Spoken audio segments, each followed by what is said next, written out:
بكم في حلقة جديدة من دراسة الكتاب المقدس لغات عربي إنجليش. الاصحاح الثالث من سفر التكوين والحلقة الأولى. منهجنا زي ما احنا عارفين أول هام سماع الصوت الأصلي ناتيفز إنجليش، بعد كده شرح الآيات كلمة كلمة عربي إنجليش، ثالثا إن احنا بناخد أهم الكلمات. شابتر 3 هنبدأ دلوقتي نسمع الآيات. الآية الأولى تنويه بسيط، الكلمة الثانية في السطر الثاني اللي هي دي يهوى جاد، هنسمعها في الأوديو لورد جاد، المعنى واحد. نبدأ نسمع. Chapter 3. Now the serpent was more subtle than any beast of the field which the Lord God had made. And he said unto the woman, Yea, hath God said, Ye shall not eat of every tree of the garden? And the woman said unto the serpent, We may eat of the fruit of the trees of the garden, but of the fruit of the tree which is in the midst of the garden God hath said, Ye shall not eat of it, neither shall ye touch it, lest ye die. And the serpent said unto the woman, Ye shall not surely die, for God doth know that in the day ye eat thereof, then your eyes shall be opened, and ye shall be as gods, knowing good and evil. And when the woman saw that the tree was good for food, and that it was pleasant to the eyes, and a tree to be desired to make one wise, she took of the fruit thereof, and did eat, and gave also unto her husband. And the eyes of them both were opened, and they knew that they were naked, and they sewed fig leaves together, and made themselves aprons. And they heard the voice of the Lord God walking in the garden in the cool of the day, and Adam and his wife hid themselves from the presence of the Lord God amongst the trees of the garden. And the Lord God called unto Adam, and said unto him, Where art thou? And he said, I heard thy voice in the garden, and I was afraid, because I was naked, and I hid myself. نبدأ دلوقتي نشرح شابتر 3 يعني الفصل الثالث. now دي تيجي بمعنى الآن، now بمعنى الآن، بس هنا طبعا جاية بمعنى وكانت. now the serpent يعني الحية.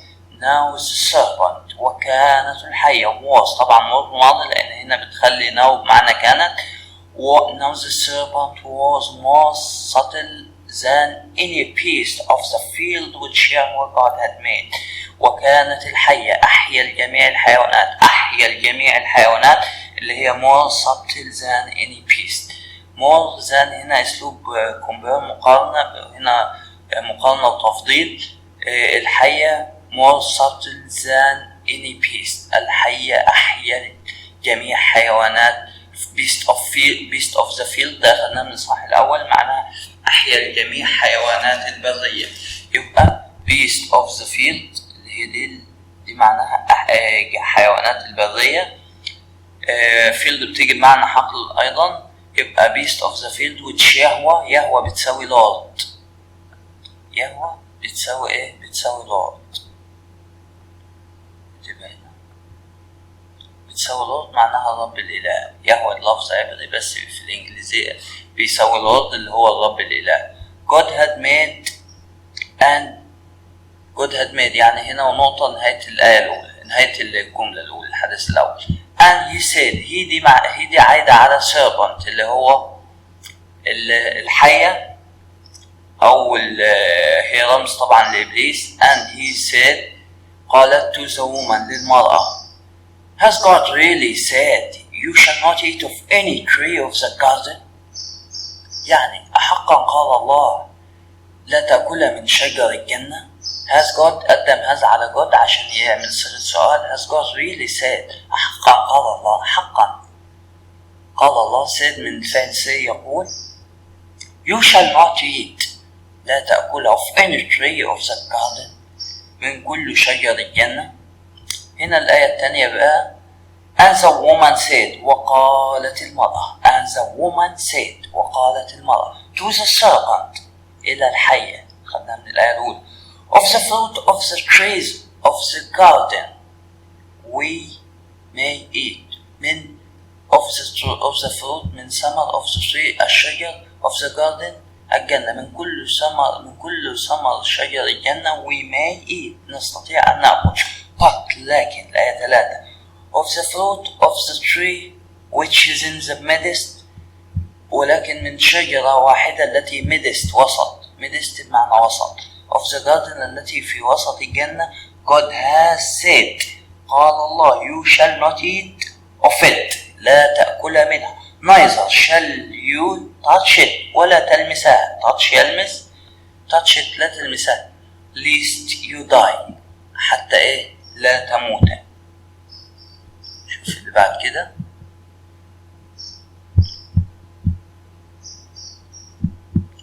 الآية الرابعة. and the serpent said to woman. وقالت الحية للمرأة you shall not surely die. لن تموت. you shall not surely die. لن تموت. الآية 5. for God knows. الله يعرف. for God knows بمعنى ايه؟ know بمعنى يعرف. that أن in the day you eat of it. يوم تأكلان منها. in the day في اليوم you eat of it تأكلان منها. then your eyes shall be open. عيناكم ستصبحان مفتوحة. then ثم your eyes عيناكم shall be open. shall be يعني مقدمة open. ستكون مفتوحة. and you shall be as God. and you shall be as God. ستصبحان كالله. knowing عارفين. know يعرف. good and evil. الخير والشر. طبعا عايزين نعرف ان good هنا جيد. God الله. دي الفرق اللغوي ما بين God و God. بل الله عالم انه يوم تأكلان منها. for God knows that in the day you eat of it تأكلان منها. then your eyes shall be open. وعيناكما تكون مفتوحة. and you shall be as God. تكون عنك الله. knowing God and evil. عارفين الخير والشر. الآية 6. and when the woman saw the tree was God for food. عندما woman المرأة saw رأت the tree الشجرة was God جيدة for food للأكل. and that it was delight to the eyes. وتسر النظر. delight for eyes. and that the tree was to be the desire to make one wise. وكان لديها شهوة لتصبح حكيمة. wise لأن معرفة الخير والشر. وقال إبليس للمرأة إيه؟ إبليس قال للمرأة حواء إن يوم تأكلان منها تنفتح أعينكما فتصبحان كالله. desire to make one wise. شهوة لتصبح أحد الحكماء زي الله. تبقى عارفة الخير والشر. تحت كل الضغوط دي she took أخذت the fruit of it واحدة منها and did eat وأكلت. and she gave some water to her husband along with her. وأعطت واحدة باقي الثمرة لزوجها الذي كان مقيما معها. and he did eat وأكل. and he did eat وأكل. and the eyes of them both were open. يبقى عين كلاهما were open أصبحت مفتوحة. and they knew that they were naked. وأدرك أنهما naked يعني عريانان. and they sweet fig leaves. sweet يخيط يعني يحيك. fig leaves أوراق التين together معا. and made themselves aprons. يعني صنع أبرونز معناها إيه؟ اللباس القديم أو المأزر القديم. هنا جايب معنى مأزر. فخطى لأوراق تين fig leaves together معا وصنع لأنفسهما themselves made themselves صنع بنفسهم يعني ضمير منعكس aprons يعني اللي هو اللبس القديم.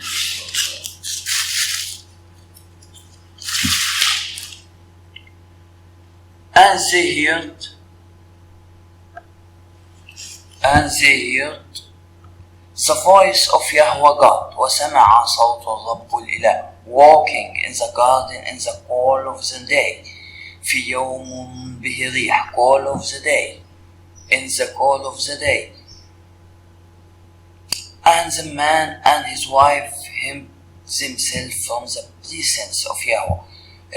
and the man and his wife آدم وحواء hid themselves خبأوا أنفسهم from presence of Yahweh من وجه الرب among the trees of the garden في وسط أشجار الجنة.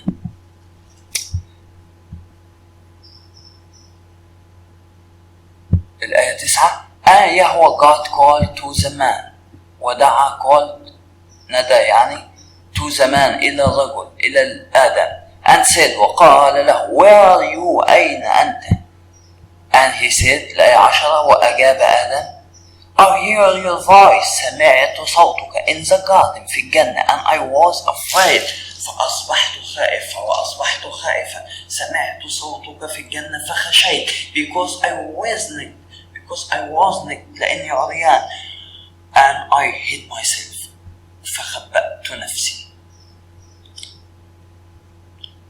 اسمع الكلمات ناظر الكلمات serpent حية beast وحش يهوه اللي هو بتساوي الأرض معناها الله woman امرأة really حقا serpent حية fruit ثمار trees أشجار garden حديقة fruit ثمار which لماذا midst وسط neither لا ولكن touch لمس serpent حية woman امرأة surely بالتأكيد لا يموت open يفتح woman امرأة desire شهوة husband رجل. إلى اللقاء. الرب معكم. صلوا لأجل